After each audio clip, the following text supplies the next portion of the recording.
eyes of the frozen. The wind tore through the Arctic tundra, its howl swallowing every sound of life. Jonah pressed his parka tighter, teeth chattering, his breath forming frost in the air.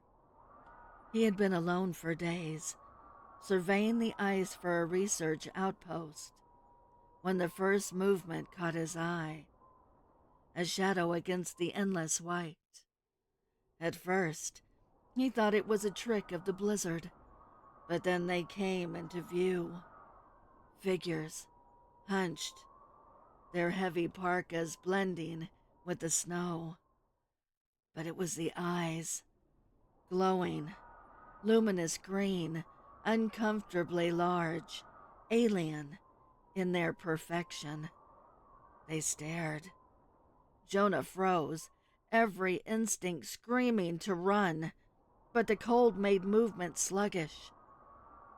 The beings didn't speak, yet Jonah felt their awareness crawl into his mind, probing, calculating. He stumbled backward, snow crunching underfoot, but the creatures matched him stride for stride, moving with a predatory grace, impossible for their bulk. He ducked behind a jagged ice formation, praying they wouldn't find him. His heart hammered so loudly it seemed to echo across the desolate landscape. The green eyes blinked as one, then two, then a dozen more, peering around the ice like a nightmare come alive. Jonah tried to radio his team, but the storm had severed all connections. Panic clawed at him. The creatures advanced, their breath misting in the cold. Yet their eyes never wavered from his. He could almost feel them reading him, dissecting every fear, every thought. He thought of running, of hiding, but then he realized they didn't pursue like animals.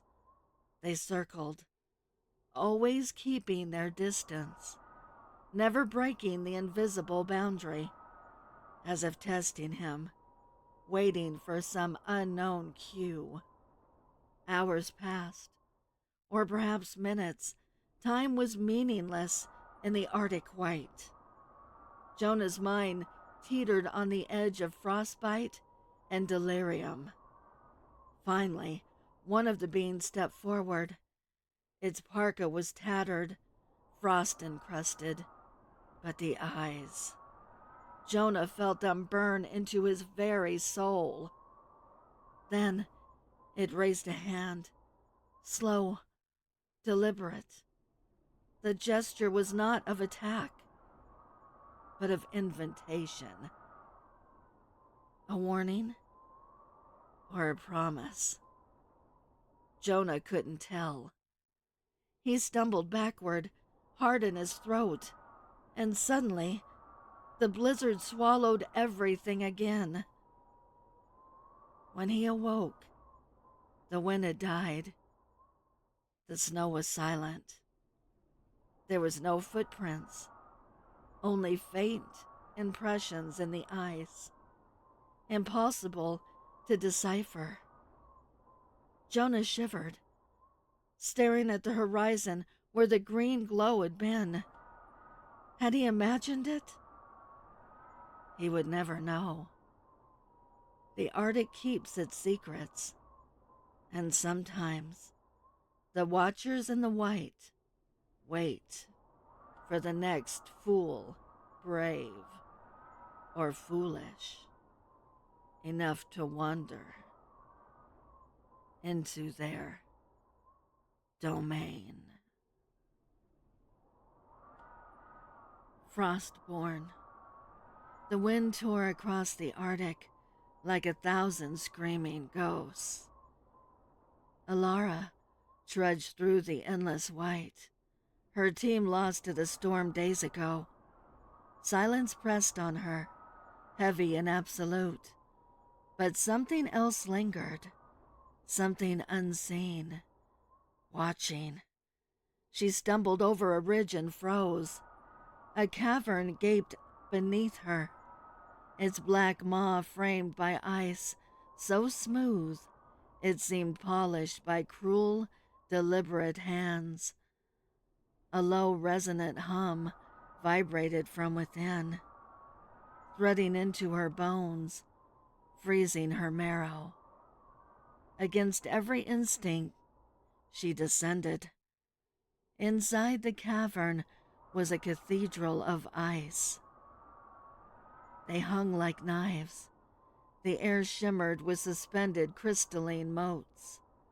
And there, in the heart of the cavern, it waited, a figure of ice and shadow, taller than a man, its eyes pierced like frozen fire, blinding in their intensity, locking onto her with the chill of eternity.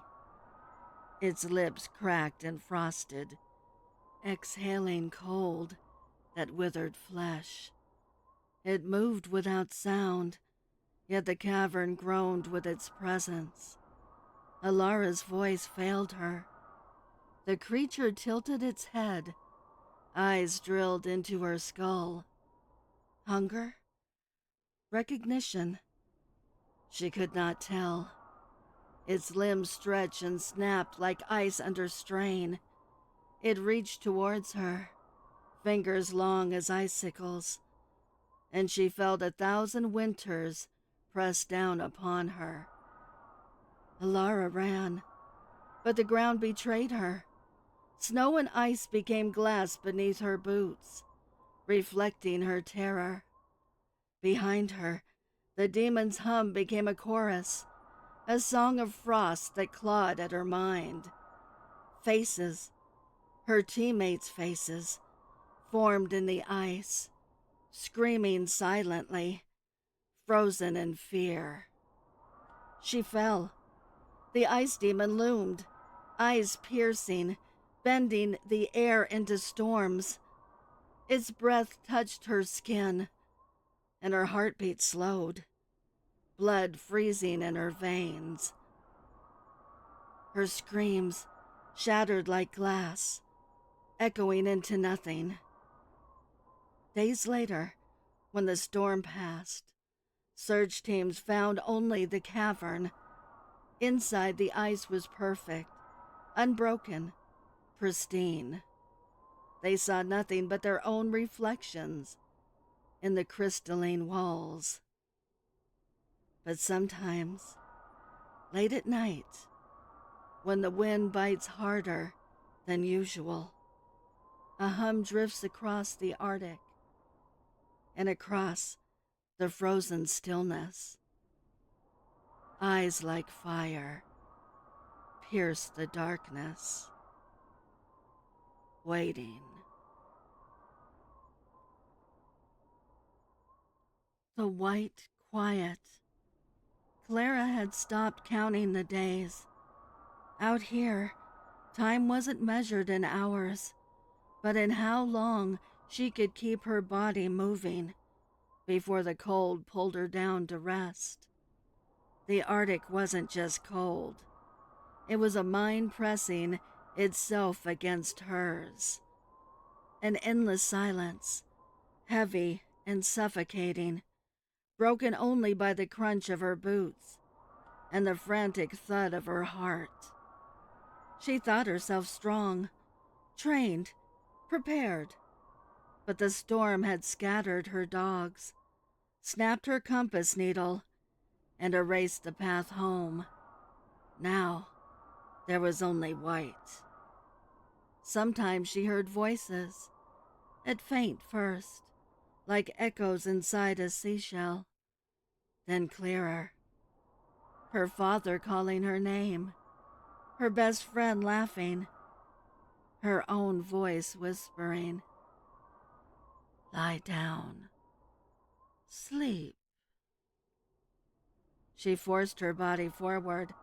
Rest meant dying, but the shapes kept coming, figures blurred by the snow, standing just at the edge of vision. They returned at nightfall, closer each time. She told herself they were tricks of exhaustion, shadows her brain conjured to keep itself company. Still, she began to answer them. At least then, she wasn't alone. One evening, she found herself sitting with them around a fire she couldn't feel. They urged her to eat, but when she reached for the steaming pot, it was only snow in her hands. She swallowed it anyway. On the 7th night, or was it the 10th, she woke to warmth. The storm had cleared, and the sky blazed with color, green and violet ribbons of light that swayed like curtains above her. She wept, certain she'd been found, certain the world was reaching down to pull her back. Then the figures gathered again, silent in the glow. She knew every face, friends long gone, family buried years ago, all smiling, waiting. Her knees buckled. She collapsed into the snow, the aurora shimmering above her. And when strong arms lifted her, or did they? She closed her eyes, unsure if she was finally rescued,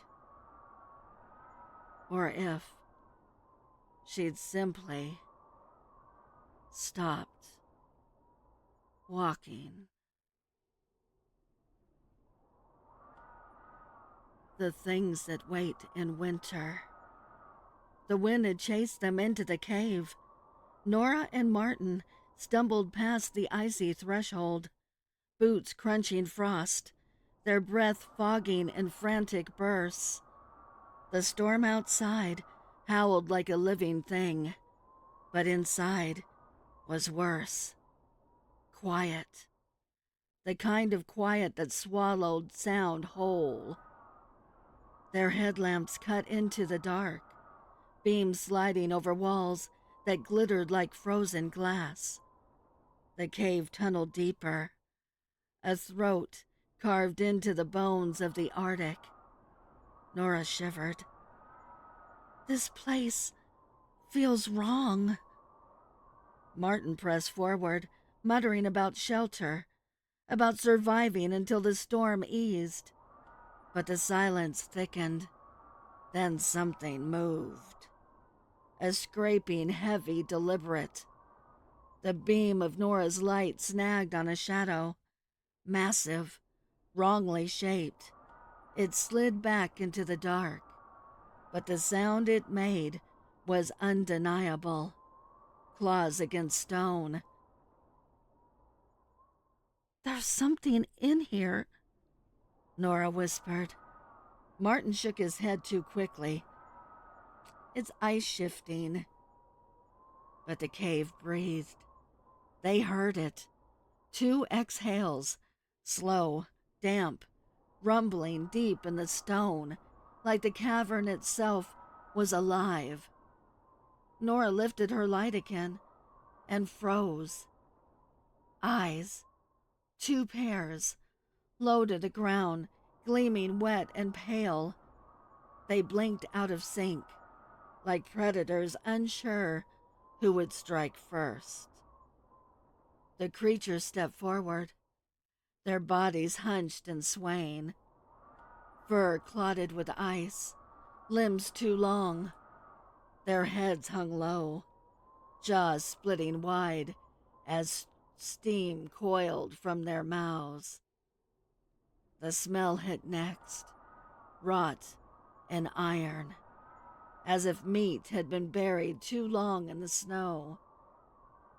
Martin backed away, his lamp trembling across the walls. The cave seemed to close behind them, stone narrowing into a throat. Nora grabbed his arm, but her grip faltered when she realized another set of claw marks scored the ice, fresh and deep. The walls weren't narrowing, they'd been dragged. The creatures moved in tandem now, circling, cutting off retreat. Their bodies filled the tunnel, blotting out the path to the entrance, blotting out the last smear of pale light from outside. Martin fumbled with the flare gun, his breath ragged. The creatures froze, heads twitching. Nora realized too late that they weren't afraid. They were waiting. He fired. The flare shrieked, red against the wall, filling the cave with hellish light. For the first time, Nora saw them clearly. Not wolves, not bears. Something older. Their skin sloughed where the fur ended, half flesh, half frozen stone. Their mouths stretched too wide, studded with teeth that glimmered like ice shards. The flare fizzled out, plunging them back into dark. 2 breaths again, closer. Nora screamed, but the sound went nowhere. The cave drank it whole as the creatures lunged. And outside, the storm raged on, covering every trace.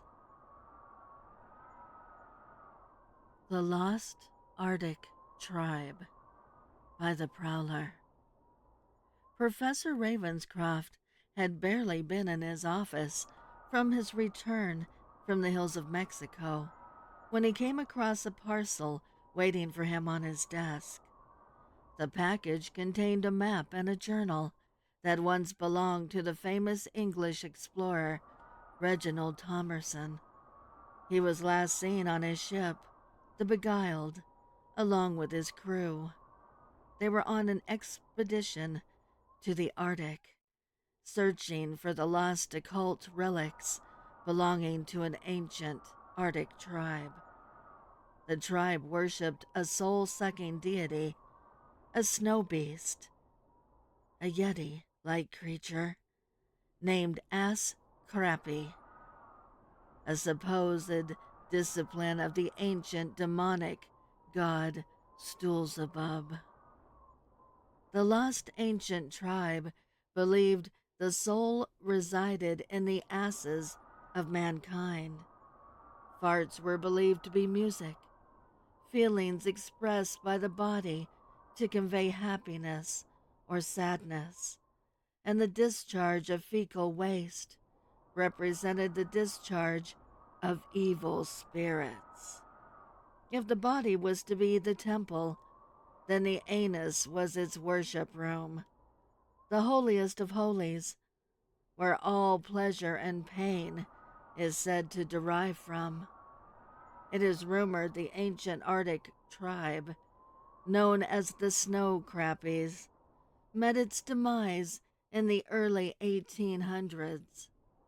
A tribe that believed in ritual sacrifice as a way to help them survive the harsh Arctic climate, believing their god, the Ass Crappy, provided them with warmth from the cold and plenty of food from the land and the ocean that surrounded them by sacrificing the first child of a selected family in the tribe.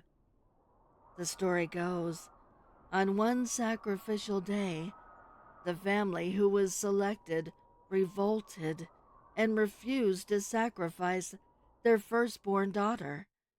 They didn't believe in the tribe's god, the Ass Crappy. They didn't believe in its protection. They believed everything the tribe had was a result in their own doing. The family was prominent within the tribe, and their daughter was promised to be wed to the son of the second most prominent family in the tribe. Both families banded together and fought off the rest of the tribe's attempt to sacrifice the girl. It is rumored that within days of the missed sacrifice, the disrespected god, Ass Crappy, emerged from the frozen earth and laid waste to the tribe, sucking the souls from their holy holes and leaving empty husks strewn about the ground. The tribe was destroyed, but the girl who was to be sacrificed managed to escape and was saved by an English scientific exploration ship, taking her back to England, where she told her unbelievable story. 20 years later, the famed explorer Reginald Thomerson and his crew set sail to find treasures from the lost tribe, bringing with them the girl who escaped sacrifice and who escaped death at the hands of the Ass Crappy as their guide. She went by Matilda now, the adoptive name she took from her new country. She looked like a modern English lady of the times, but the memories of the tribe still ran through her thoughts. It took some convincing to get her to come along, finally agreeing when she was promised part of whatever treasure that was found. Reginald was in search for the lost tribe's fabled gold relics, specifically the sacred sacrificial golden bust. It was a large golden piece in the shape of an ass, complete with a golden asshole in the center. They believed once the sacrifice was over, the spirit of the sacrificed expelled from their mortal hole and transferred into the hole of the golden anus, where it would be stored for eternity. The statue of the golden anus is said to hold the souls of hundreds of tribe members, a true prize of the occult. It was never known if Reginald's expedition even made it to the Arctic and the location of the tribe, but obviously they had with the contents found inside the parcel. Even though Professor Ravenscroft was tired from his recent journey to Mexico, he couldn't contain his excitement with what was staring him in the face and what it all meant. The long-rumored Snow Crappie's treasure was real, and the doomed Reginald expedition not only made the journey, but they found their destination. Journal entries from Reginald's journal detail every movement, from when they landed on shore to every significant moment the group had from when they had left the ship to when they came upon the site of the lost village. There are illustrations in the journal of the relics, hundreds of ancient golden, beautiful pieces, including the statue of the golden anus, and even in an illustration, it looks simply beautiful. The journal entries ended abruptly after a week of the group camping at the site of the lost tribe. Reginald claimed Matilda was acting strange, hearing voices, as if her past was calling to her. The last journal entry, Reginald said Matilda started screaming of what she called the demon winds. Then out of nowhere, she emanated the loudest, most god-awful fart the men had ever heard. And these are seamen we're talking about here. The blast coming from her posterior frightened the men. They believed they were being fired upon by cannons. Then their nostrils were met by the ungodly smells. Reginald's last sentence, written, claimed one blast from her ass was so powerful, so poisonous, so pungent, that had melted the skin off the face of his first mate. The men were frightened and decided to tie her up for everyone's safety. That was the last entry. Reginald, his men, their ship, and their whereabouts were never heard from again. Not until the finding of Reginald's journal and map, anyway. There was a note also in the parcel, written by a local guide and trapper, claiming he found these items buried a few miles from the shore. And after talking to a mutual acquaintance, shipped said items to Professor Ravenscroft.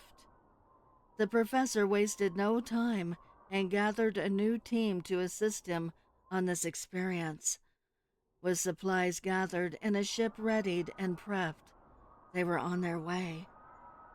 It took the team about a month to reach their destination deep within the Arctic Circle.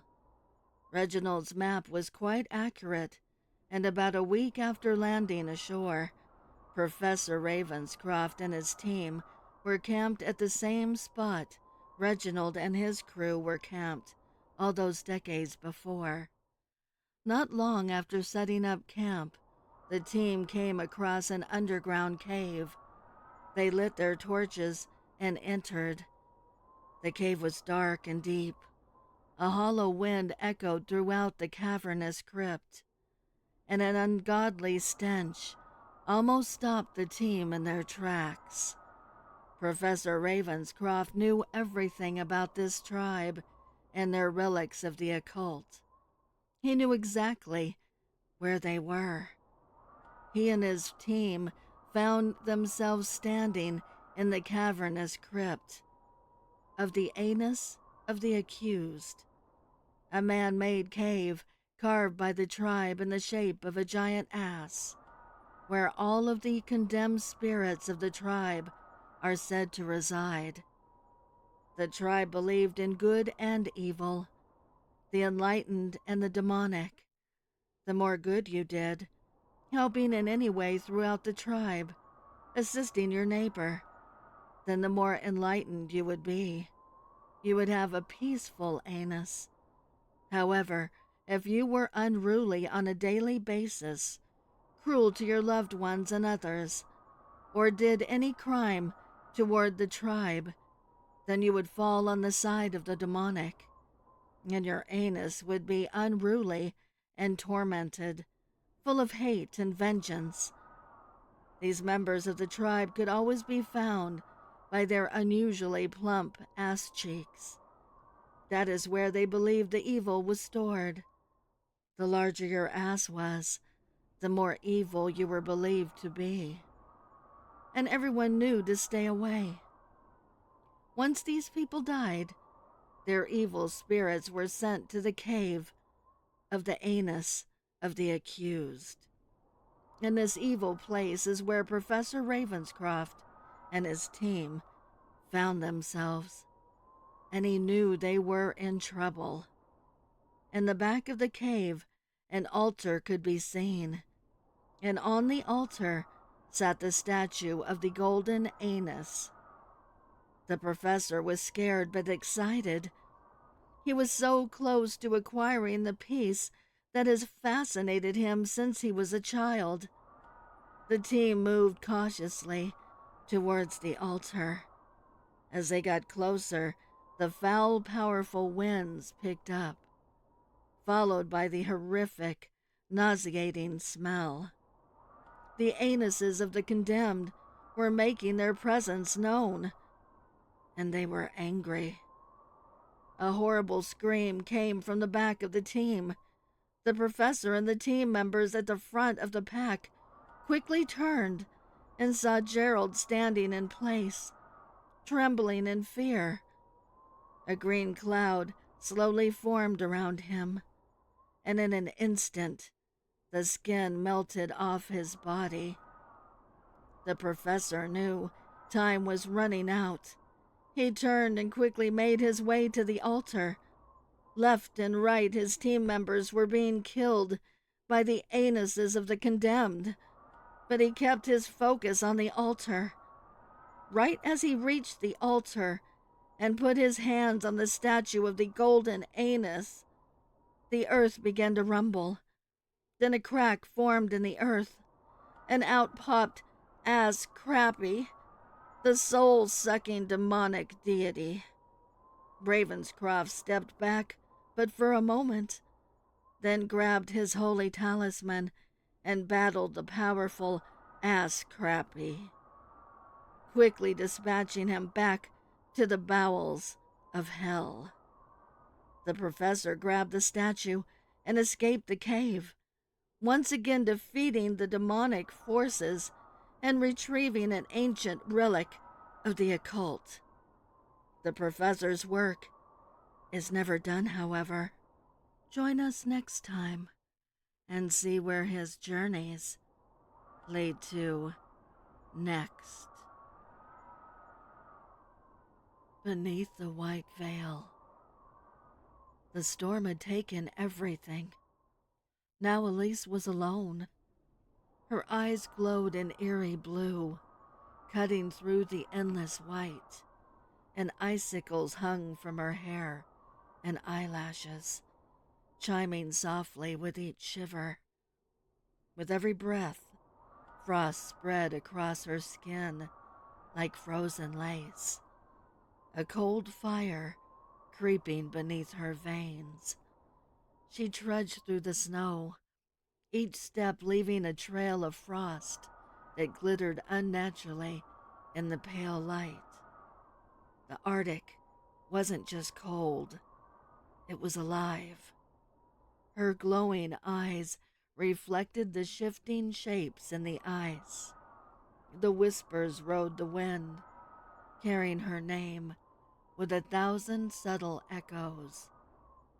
By the third day, hunger gnawed like teeth in her belly.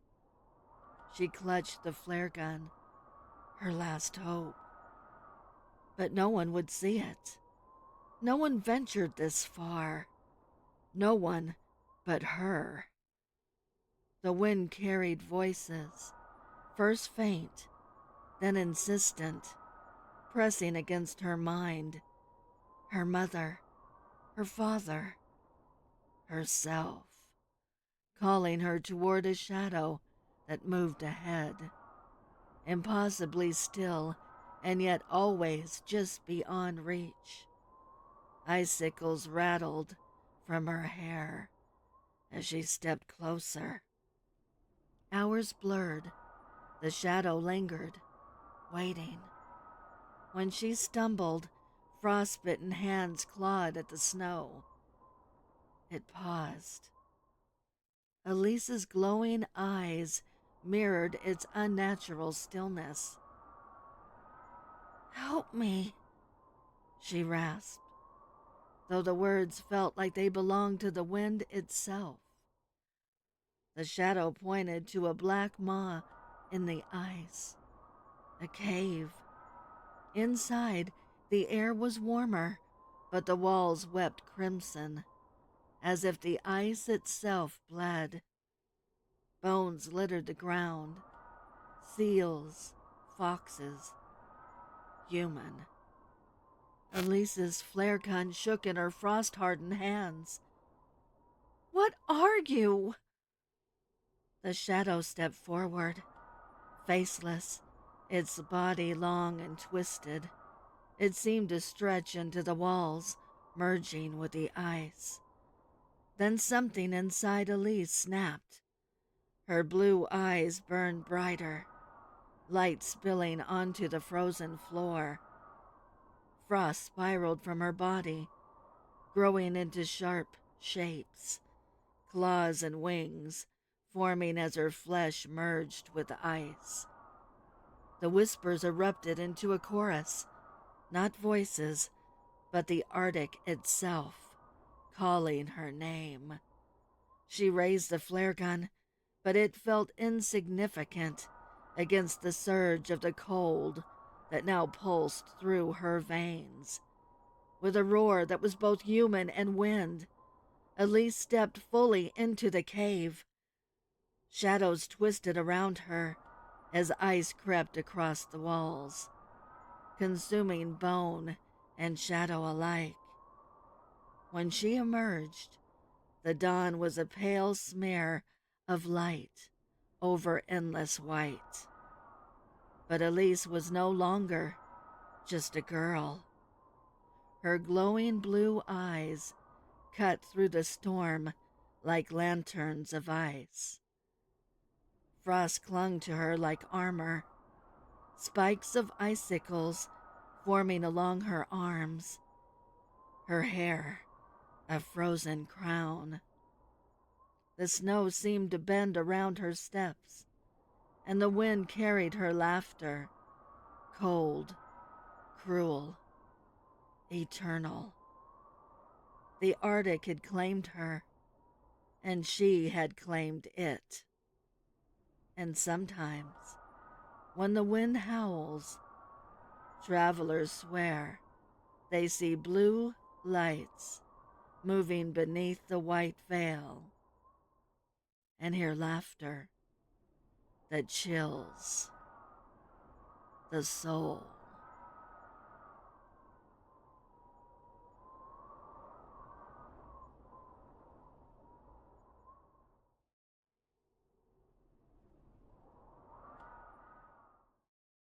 I would like to give a heartfelt thank you to the special friends of the channel for your overwhelming generosity. If you would like to support the channel, the link is below in the description. Also, please send me your stories and poems to duchessofdarkness27@gmail.com. You can also find me on Instagram at duchess.ofdarkness and Twitter at duchessofdarkn2. I want to thank all my listeners for your kindness, your encouragement, and your support. It means the world to me. Thank you for joining me. Until next time.